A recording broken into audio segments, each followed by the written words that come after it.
우리가 소명이라고 이야기하면 대부분 잘 알고 있는 뜻으로 이해를 하고 있는 것 같습니다. 그러나 또 한편으로는 이 소명이라고 이야기하면 좀 약간 무게감이 느껴지는 것 같아요. 그러다 보니까 보통 이제 목회자나 아니면 선교사들 이렇게 부름을 받는 그분들에 대해서 제한하는 경우들이 더러 있는 것 같습니다. 그러나 이것에 대해서 우리는 좀 달리 해석할 필요가 있죠. 자, 아브라함 카이퍼가 이렇게 이야기했습니다. 제가 읽어드릴게요. 우리 인간의 삶의 모든 영역에서 만유의 주제이신 그리스도께서 나의 것이라 라고 외치지 않는 영역은 한치도 없습니다. 네덜란드의 신학자이면서 그리고 정치가, 교수, 그리고 대표적인 칼빈 신학자로서 이 아브라함 카이퍼가 이 소명에 대해서 재해석을 했다라고 봅니다. 이것은 1980년 10월 20일 암스테르담 세교회에서 선포한 말씀 중에 나온 건데, 이 소명이라는 것은 이 말씀을 통해서 해석하면 어떤 것입니까? 우리가 하나님 앞에 부르심을 받는 가운데 어떤 것도 소명이 아닌 것이 없다라는 것입니다. 그러니까 사실은 우리는 소명 가운데 살아간다라고 이야기할 수 있는 것 같습니다. 여러분의 삶의 자리 그 자체가 소명이고, 그것이 또한 하나님이 주신 부르심 가운데 우리가 하나님 앞에 나아갈 방향을 우리가 소명이라고 말할 수 있다는 것입니다. 근데 제가 볼 때 조금은 이 소명이라는 것이 좀 제한적으로 느껴지는 부분들이 많다라는 것이 뭐냐면, 사실 이 소명, 하나님의 부르심을 나와 하나님의 관계로 제한하는 경우가 많다라는 거예요. 자, 제가 분명히 뭐라고 얘기했냐면 나와 하나님의 관계, 별 문제가 없어 보이죠. 그러나 사실은 여기에는 하나가 더 있습니다. 그게 무엇일까요? 아는 분은 지금 나가셔도 됩니다. 설마 알더라도 좀 더 들어보셨으면 좋겠어요. 오늘의 설교는 포인트는 바로 여기에 있습니다. 제가 이제 지난주 특별 기도회 때 찾아오시는 하나님, 모세를 찾아오신 그 하나님의 연장선에서 소명에 대해서 다시 한번 우리가 하나님의 부르심 가운데 회복하고, 좀 더 2026년도는 정말 그 하나님의 그 부르심이 어디에 초점을 두고 있는지 한번 생각하면서 달려가고자, 그래서 오늘도 함께 이어서 살펴보고자 합니다. 자, 오늘 말씀에 보면은 1절에 보면 모세가 대답하여 이를 때 그러나 그들이 나를 믿지 아니하며 내 말을 듣지 아니하고 이르기를 여호와께서 내게 나타나지 아니하셨다 하리이다, 이렇게 시작하고 있습니다. 사실 이제 모세가 하나님의 부르심을 받았음에도 불구하고 여전히 우리가 이 말씀을 통해서 느끼는 거 뭐냐? 계속해서 하나님에 대해서 거부하고 있는 모습들을 보게 된다라는 것입니다. 자, 그런데 그때 이제 또 하나님이 우리가 잘 알고 있는 것처럼 계속해서 설득의 작업이 들어갑니다. 그랬더니 2절에 이렇게 합니다. 여호와께서 그에게 이르시되 내 손에 있는 것이 무엇이냐? 이르시되 지팡이입니다. 그래서 그 지팡이를 던지라고 하니까 무엇이 돼요? 뱀이 되죠. 자, 그러면 여러분, 성경은 그냥 뱀이 왜 되었을까 그 부분에 대해서 그냥 적다 보니까 뱀이 되는 것이 아니라, 또 하나님께서 그냥 뱀으로 하고 싶어서 하는 것이 아니라, 사실은 이게 다 그 시대의 문화와 지역과 연관되어 있다라는 것을 우리는 알게 된다라는 거예요. 우리가 뱀이라는 부분들에 대해서 성경에 보면 굉장히 많이 나옵니다. 근데 그것이 그 시대의 문화와 배경을 이해하면 좀 더 이해가 쉽다라는 것이죠. 자, 제가 그림 하나 보여드릴게요. 이게 뭐냐면 파라오, 그리고 우리는 쉽게 알고 있는 게 뭐예요? 바로, 이렇게 상을 이렇게 얘기합니다. 자, 이게 바로가 이렇게 쓰는 이걸 뭐 가면인지 아니면은 뭐 왕관인지 할 정도로 좀 애매한 부분이 있는데, 근데 중요한 건 뭐냐면 이 이마에 뭔가 장식이 있죠. 거기에 보면 잘 살펴보면 여러분이 보는 쪽에 오른쪽은 어떻게 해요? 잘 안 보이는데 왼쪽을 그림을 잘 보면 뭐가 나와요? 두 개가 보이죠. 저게 뭔지 아십니까? 마음 같아서는 더 크게 확대해서 보여주고 싶지만, 첫 번째는 뭐예요? 뱀이고, 또 하나는 예? 말씀하세요. 독수리입니다. 그래서 성경에 보면 독수리가 덜어 나오죠. 그리고 뱀에 대해서 나오는데, 여러분, 이 독수리와 뱀, 이게 바로 이집트의 수호신입니다. 자, 이때 당시 지역적 그리고 문화적 배경을 보면 이 파라오는요 태양신 라라고 하는데, 이 태양신이 인간으로 환생했을 때 파라오가 된다고 그들은 믿었습니다. 그리고 그 바로를 지켜주는 신이 있었는데, 그 신이 어떤 신이었어요? 뱀과 독수리였다는 것입니다. 자, 오늘 본문에서 지팡이를 던졌더니 뱀이 되죠. 근데 이것이 7장으로 가면 하나님께서 아론으로 하여금 바로 앞에서 이런 기적을 동일하게 일으킵니다. 그래서 어떻게 해요? 아론이 지팡이를 던졌더니 뱀이 되죠. 그리고는 바로의 신하들, 마술사들도 동일하게 자신들의 지팡이를 던짐을 통해서 뱀이 되는 사건이 일어나요. 근데 그때 어떤 사건이 또 일어납니까? 그 아론의 지팡이가 던졌을 때 뱀이 되었던 그 뱀이 그 모든 마술사의 뱀을 어떻게 해요? 다 삼켜버리죠. 그러면 그것을 무엇을 말하는 거예요? 진짜 수호신, 그리고 신중의 신은 누구다? 여호와 하나님이라는 것을 보여주고 있다라는 것이죠. 오늘 본문에서 보면 이 지팡이를 던졌을 때 뱀이 되는 이 사건, 그 사건을 보는 그 순간 모세는 충분히 이해를 했을 것입니다. 왜냐하면 이집트라는 문화 속에서 그는 특별히 애굽의 왕자로서 살아왔던 시간들이 있었기 때문에 뱀이 상징하는 것이 무엇인지는 그는 10분 이해할 수 있었을 것입니다. 자, 그런데 좀 특이한 건 뭐냐면 그 지팡이를 던졌더니 뱀이 되었어요. 근데 그 뱀을 어디를 잡으라고 얘기해요? 꼬리를 잡으라고 해요. 여러분, 이거는 상식을 뛰어넘는 것입니다. 혹시 뱀을 잡을 수 있을 용기는 있을런지는 모르겠지만 뱀을 잡을 때는 반드시 어디를 잡아야 되는지 아십니까? 어떻게 잘 아십니까? 예, 머리를 잡아야 된다고 얘기해요. 꼬리를 잡으면 어떻게 돼요? 확 휘감아서 물리게 되기 때문에 머리를 잡아야 돼요. 근데 오늘 본문의 말씀에 보면 하나님은 어디를 잡으라고 해요? 꼬리를 잡으라고 하는 거예요. 근데 그 꼬리를 진짜 잡았더니 어떻게 됐어요? 다시 지팡이가 되었습니다. 자, 두 번째 이적은 또 뭐였냐면 이게 품에 넣었다가 빼니까 손이 어떻게 되는 거예요? 나병이 생긴 거예요. 하얗게 나병이 생겼다고 보는 거죠. 근데 원문으로 보면은 실제로 이거는 문둥병, 나병이라기보다는 피부병입니다. 피부병. 근데 아무튼 이 피부병이 얼마나 심했는지 하얗게 됐던 것이죠. 근데 그것을 다시 품으로 넣으라고 얘기합니다. 그래서 넣었다 뺐더니 어떻게 되는 거예요? 원래 살로 돌아왔다라는 것이죠. 이 두 가지 이적을 보여주면 바로의 마음이 움직일 거라고 생각하지만 그것이 아닐지라도 세 번째 이적을 보여주면 그가 믿을 거라고 얘기하죠. 그건 뭐예요? 날강물을 떠서 땅에 부으면 어떻게 된다라는 거예요? 피가 된다라는 것이죠. 자, 그러면 왜 이런 이적을 보여주는 이유가 무엇일까요? 사실은 설득의 과정 속에서 사실은 하나님의 말씀에 순종하면 우리가 일반적으로 우리의 이성과 합리적인 무엇인가를 따져서 어떤 일을 하려고 하지만 사실 주의 일을 감당하기 위해서는요, 사실 상식을 뛰어넘는다라는 거예요. 그것을 무엇이라고 얘기하냐면 우리는 그것을 믿음의 영역이라고 얘기합니다. 근데 그 믿음의 영역은 무엇으로 하는 거예요? 사실은 나의 이성과 나의 판단으로 이루어지는 것이 아니라 하나님의 말씀에 순종으로 나타나게 된다는 것입니다. 오늘 본문에 보면 합리적이지도 이성적이지도 않지만 그러나 분명한 사실은요, 그것을 있는 그대로 하나님의 말씀에 순종했더니 뱀이 꼬리를 잡았더니 지팡이가 되고 문둥병이 나음을 받게 되고 그리고 나일강의 물이 피가 되는 것, 사실은 이건 상식적이지 않잖아요. 근데 그대로 순종했더니 어떻게 해요? 그대로 이루어졌다는 거예요. 이것을 통해서 모세에게 주시고자 하는 메시지는 뭐예요? 내 말대로 하면 하나님께서 뜻대로 이루어 주신다라는 것입니다. 자, 그렇게 했음에도 불구하고 이 정도면 좀 믿을만하고 하나님 앞에 순종할 만한데, 근데 10절 다시 한번 들어가면 뭐라고 얘기하냐면 저는 말을 못합니다 이렇게 얘기하는 거예요. 하반절에 보니까 뭐예요? 나는 입이 뻣뻣하고 혀가 둔한 자니이다. 사실 이 리더자에게 말을 못한다는 건 굉장히 치명적인 겁니다. 대표적으로 정치인들, 여러분 정치인들은 뭐는 잘해요? 어떻게 그렇게 잘하세요? 말은 잘해요.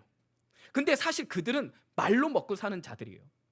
그리고 한 나라의 중직에 있는 사람들도 사실은 말을 잘해야지만 리더십이 생기는 건 일반적인 거죠.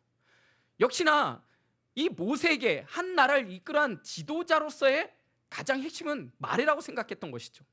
그래서 어떻게 해요? 저는 말을 못합니다 라고 또 핑계 아닌 핑계를 대는 거죠. 근데 정말 모세가 말을 못할까? 그러나 사도행전 7장 22절은 이렇게 얘기합니다. 모세가 애굽 사람의 모든 지혜를 배워 그의 말과 하는 일들이 능하더라. 스데반의 설교에서 나오는 이야기입니다.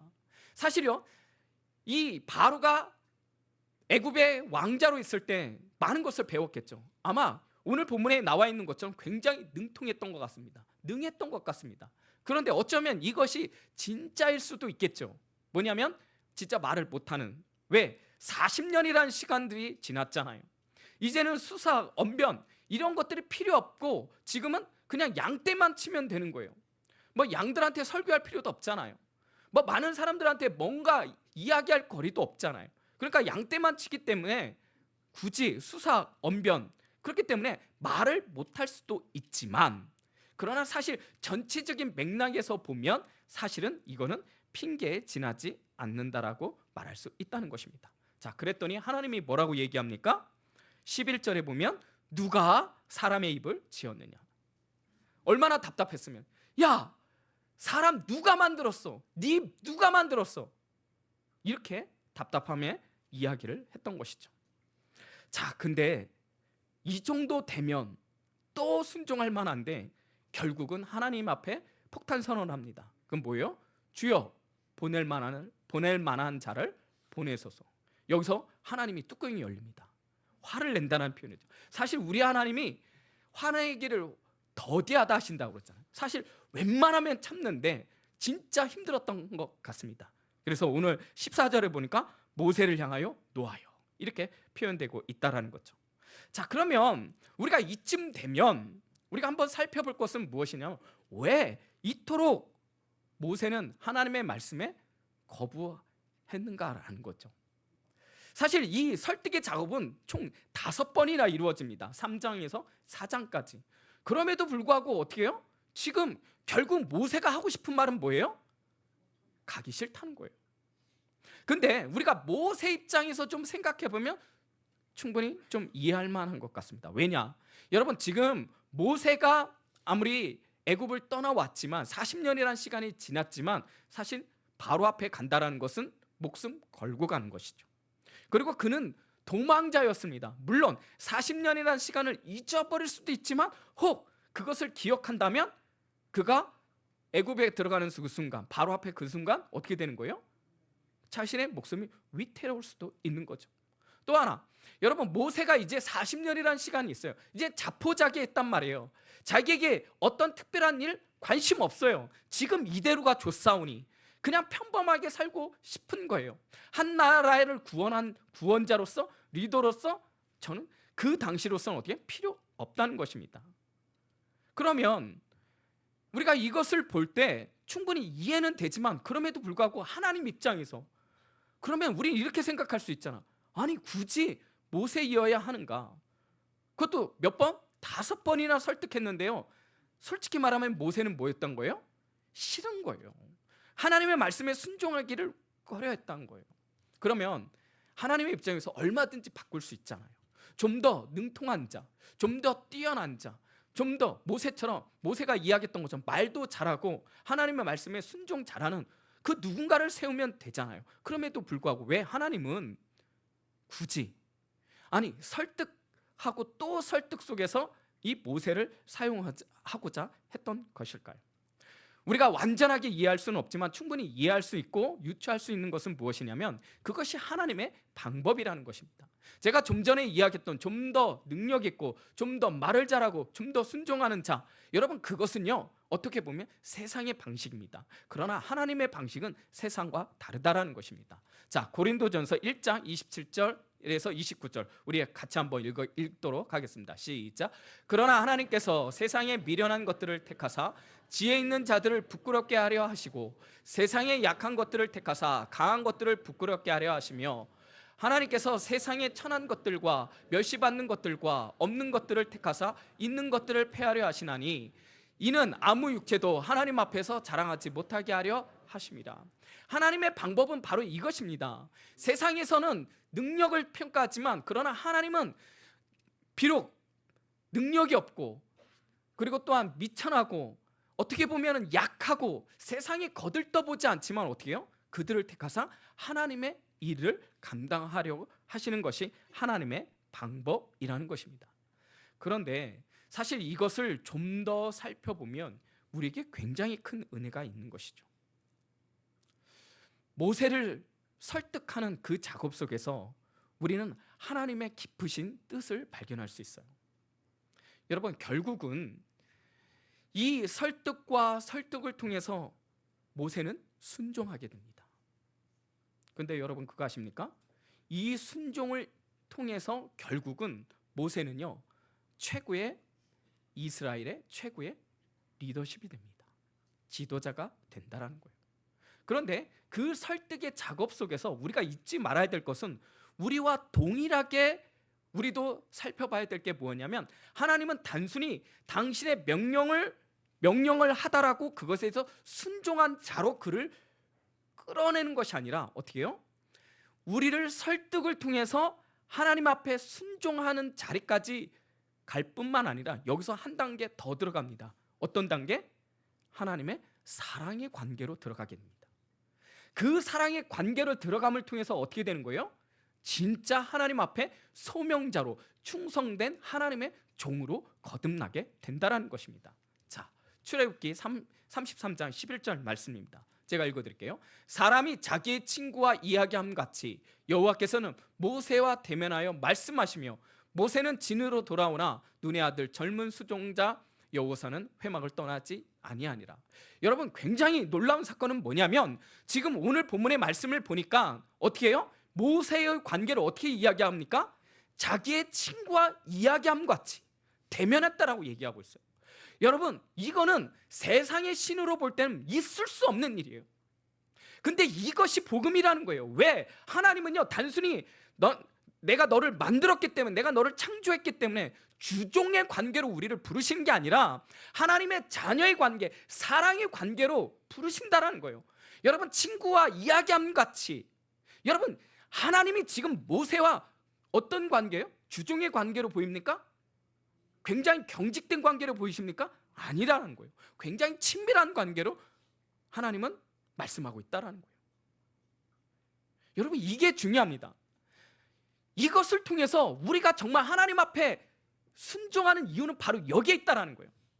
여러분, 우리는 하나님 앞에 위에 있기 때문에 그는 창조주이고 나는 피조물이기 때문에 그 명령에 순종할 수 있습니다. 그러나 그것을 뛰어넘는 게 뭐예요? 하나님과 나의 관계 속에서 아버지와 아들의 관계로 들어갔을 때는 어떻게 해요?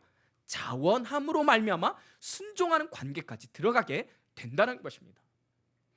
여러분, 자녀를 키우다 보면 엄한 부모님 같은 경우는 그 아이에게 여러 가지 훈계를 하면서 명령하기도 하죠.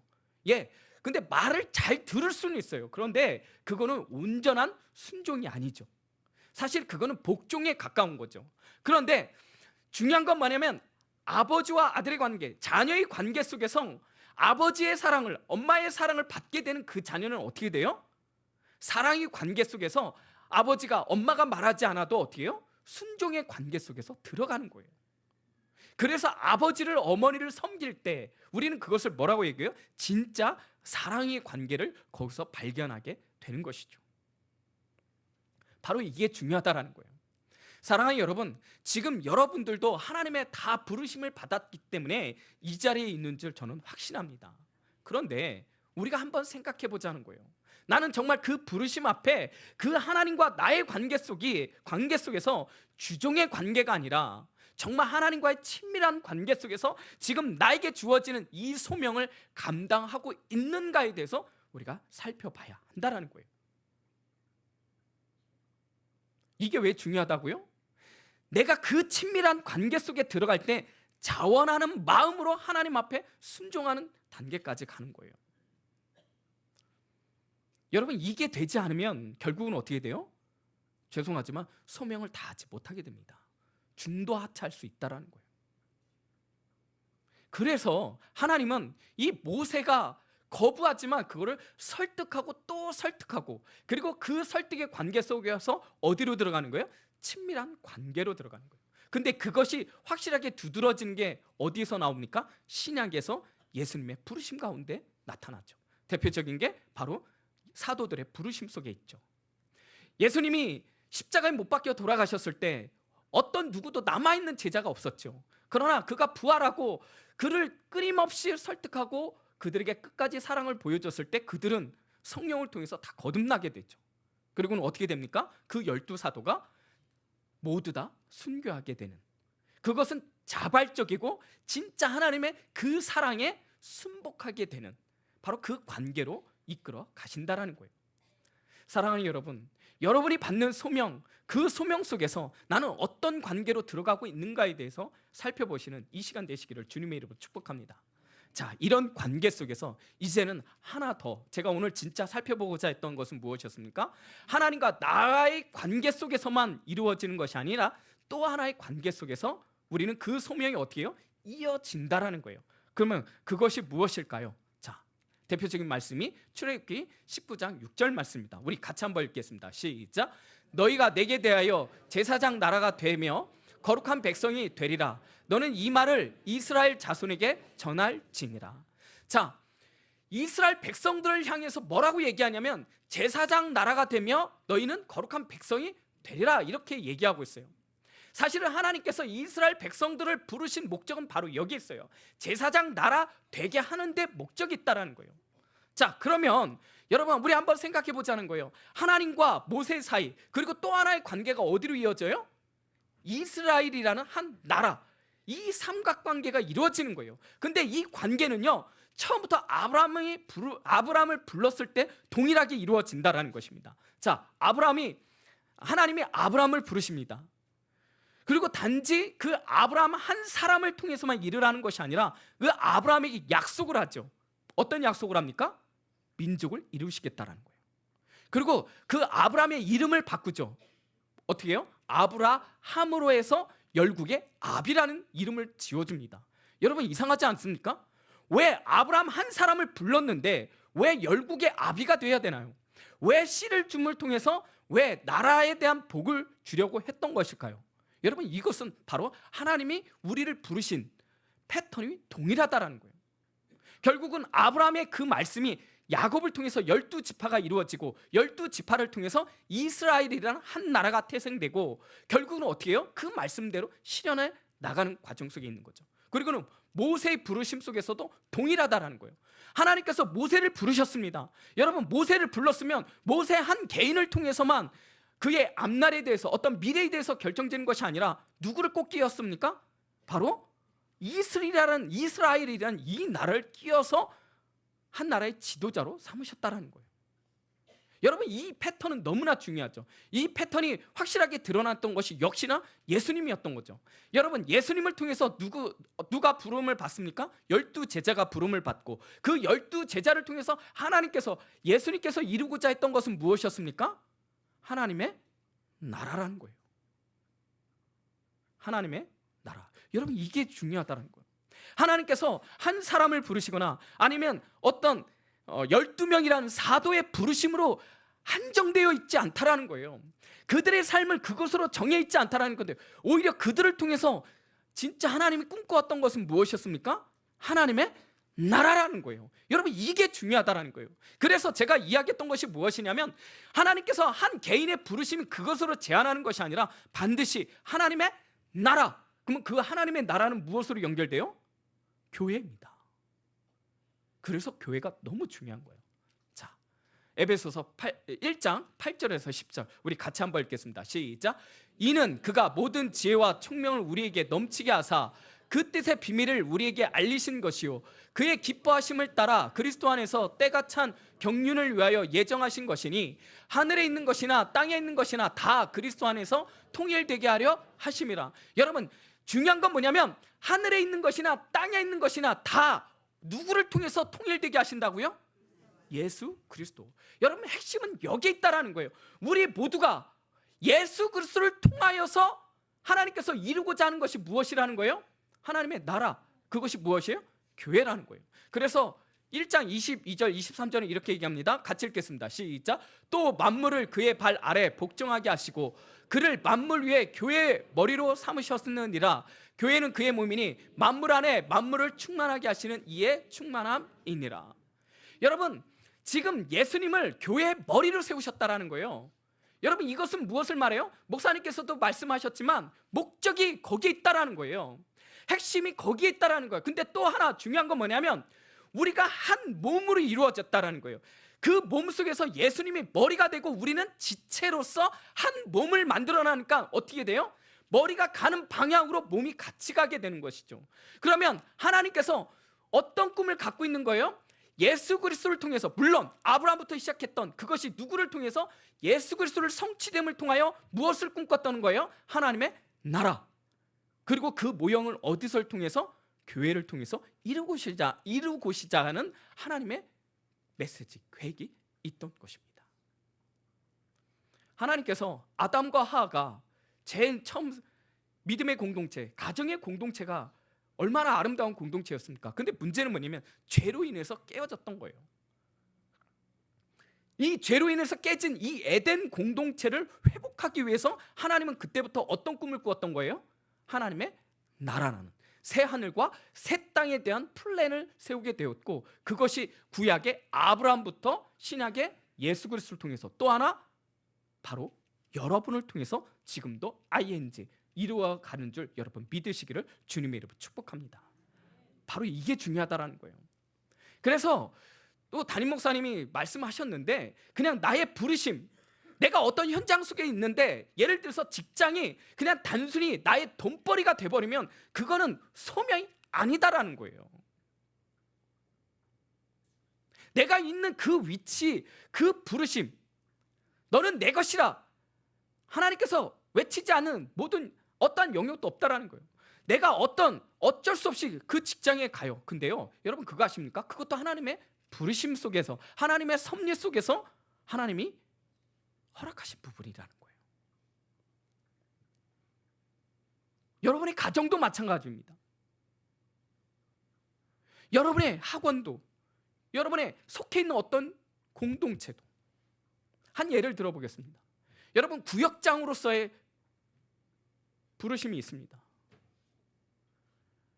구역장, 별것 아닌 것 같지만 굉장히 중요합니다. 왜냐하면 거기에서도 요구하는 게 리더십이거든요. 근데 여기서 말하는 리더십은 뭐예요? 그냥 나는 구역장이야? 아니에요. 하나님의 부르심 속에서 나는 어떤 꿈을 실현해내야 되는 거예요?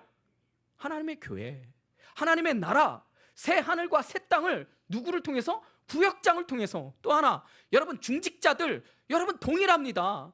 그리고 어떤 기관의 리더로 부르심 받은 사람들은 어떻게 해야 되는 거야? 나 개인의 부르심 아니라니까요. 나의 개인 부르심 때문에 내 마음대로 아니라니까요. 우리의 큰 플랜은 어디에 있다고요? 예수 그리스도가 머리가 되심을 통해서 하나님의 플랜, 예수님께서 꿈꾸는 그 꿈이 나의 꿈이 되고 그것을 실현해내기 위해서 어떻게 해요? 내가 공동체 안에 들어가는 거예요. 그래서 무엇이 필요한지 아십니까? 십자가가 필요한 거예요. 아무든지 나를 쫓아오려든 자기의 십자가를 지고. 여러분, 여기서 십자가는 그냥 어쩔 수 없는 그런 지는 그런 십자가를 의미하는 것이 아니라, 내가 십자가로 들어가지 않으면 여러분 그 공동체는 세울 수가 없는 거예요. 그렇기 때문에 여러분, 내가 어떤 리더의 위치에 있는데, 내가 구역장인데, 아니면 내가 중직자에 있는데, 내가 그 십자가 안에서, 그 안에서 내 가슴이 문드러지고 그 안에서 마음이 상하고 그런 경험이 없다? 여러분, 소명을 다시 한번 생각해 봐야 한다는 거예요. 많은 사람들이 이거를 잊기 때문에 어떻게 해요? 내 편한 대로 하려고 해요. 아니라니까요. 그러면 내 편한 대로 하면 십자가를 굳이 질 필요가 없지요. 내 마음대로 하면 되니까. 근데 그게 아니라는 거예요. 여러분, 그 구역 안에 들어갔더니 내 마음대로 돼요? 말 듣던가요? 아마 우리 구역자는 할 말 많을 거예요. 말 안 듣습니다. 그러면 교구장으로서 우리 구역장들 말 잘 들어요? 회개합시다. 안 들어요, 사실. 근데 어떻게 돼요? 그 안에서 계속 설득하고 그 안에서 내가 십자가를 짐을 통해서 어떻게 해요? 사랑으로 품어주는 거예요. 사랑하다 보니까 뭐가 있는 거예요? 아픔이 있는 거예요. 여러분, 내 마음대로 내 뜻대로 내 생각만 있는, 그래갖고 진짜 말 잘 듣는 사람만 있으면 너무 좋겠죠. 여러분, 그러면 고인물이 되는 거예요. 여러분, 그건 교회가 아니에요. 사랑하는 여러분, 특별히 우리 구역장님들 힘을 내시기를 주님의 이름으로 축복합니다. 여러분이 십자가를 져야 되는 거예요. 여러분이 사랑의 십자가를 지어야 되는 거예요. 그 안에서 가슴이 뭉그러지고 후벼 파는 아픔이 있을지라도 내가 그 안에 들어가서 어떻게 되는 거예요? 그 사람을 세우는 거예요. 여러분, 우리에게 소명을 주시는 이유는 바로 여기에 있는 거예요. 특별히 우리 장로님들, 우리 안수 집사님들, 여러분, 내가 대접받는 위치에 있으면 절대 안 돼요. 이게 너무나 중요한 이유가 뭐냐면 예수님이 그렇게 살았기 때문이에요. 예수님께서 그 믿음의 공동체 안에 들어왔을 때 그분이 보여줬던 게 뭐예요? 섬김의 본 아닙니까? 그분은 종의 형체로서 인간이 되셨어요. 본체이신 하나님으로부터 인간이 되셨다는 그 자체만으로도 충격적인데 어떻게 해요? 우리를 위해서 십자가를 지셨다라는 거예요. 여러분, 그래서 교회라는 한 몸을 탄생시키신 분이 바로 예수님이라는 것입니다. 소명은요, 결국은 어디로 가게 되면 낮은 자리로 가게 되는 거예요. 가끔 정말 가슴 아프게 하는 게 뭐냐면 시대를 움직였던 목사님의 말년이 참 아름답지 못하게 끝난 경우가 굉장히 많아요. 너무나 가슴이 아파요. 근데 사실은 우리가 이 부분에 대해서 고민해야 될 게 뭐냐면 정말 그 소명 가운데 늘 있었다면 정말 그 자리로 들어갈 수 있을까? 저는 그렇게 생각하지 않아요. 그래서 중요한 게 뭐냐면 여러분, 우리가 섬김의 자리로 가는 게 아니라 낮아짐의 자리로 감을 통해서 교만을 경계해야 된다는 거예요. 여러분, 교만이 치명적인 건 뭐냐면 내가 죄가 지어도 그게 죄라고 느끼지는 못하는 거예요. 영적인 문둥병과 같아요. 그것이 죄라고 느껴지지 않는 거예요. 교만은요, 놀라운 건 뭐냐면 내가 많은 사람들에게 높임 그리고 섬김을 받는 그 순간 어떻게 되는 거예요? 취하게 되는 거예요. 중독되어 버리는 거예요. 그러다 보니까 어떻게 해요? 내가 낮아짐의 그 자리로 내려가야 되는데 그것을 모르게 하려고 감각을 상실하게 만든다라는데 치명적인 독을 갖고 있는 게 바로 교만인 거예요. 사랑하는 여러분, 여러분이 하나님 앞에 부르심을 받았다면 겸손의 자리를 들어가시기를 주님의 이름으로 축복합니다. 여러분, 모세를 하나님께서 어떻게 인정하셨어요? 온유함이 그 어떤 사람보다 능하다라고 얘기하고 있어요. 여러분, 온유하다라는 거 어떤 표현이에요? 낮아짐의 표현이에요. 이 자리에 있는 우리 모두가 2026년도 이제 시작하면서 각각의 위치가 있어요. 여러분, 기억하십시오. 그 위치는요, 나를 위한 게 존재하는 게 아니라 하나님의 꿈, 하나님의 비전, 하나님의 교회를 위해서 여러분 부르셨다는 사실을 믿으시기를 주님의 이름으로 축복합니다. 그렇기 때문에 나만의 관계가 아니라 나, 하나님과 나, 교회, 하나님과 나와 하나님의 나라, 그것이 바로 우리가 꿈꾸고 우리가 가야 될 방향인 줄 여러분 믿으시기를 주님의 이름으로 축복합니다. 마지막으로 제가 오늘 본문의 말씀을 나의 일상에서의 부르심을 넘어라고 이야기했어요. 여러분, 일상이라는 부분들이 참 중요해요. 왜냐하면 내게 지금 그 일상이라는 것은 평범한 내 삶 속에서 하나님의 부르심이 있다라는 거예요. 오늘 본문에 보면 하나님께서 모세로 하여금 지팡이를 던지라고 하잖아요. 근데 그 지팡이는 어떤 지팡이였습니까? 하나님이 주신 지팡이였나요? 아니에요. 그냥 늘상 양떼를 치기 위해서 갖고 있었던 지팡이였습니다. 그것은 어떤 지팡이였습니까?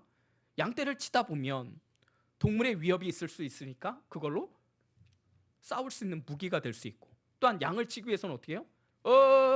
이렇게 양을 치기 위해서는 막대기가 될 수도 있는 거죠. 근데요, 여러분 그거 아십니까?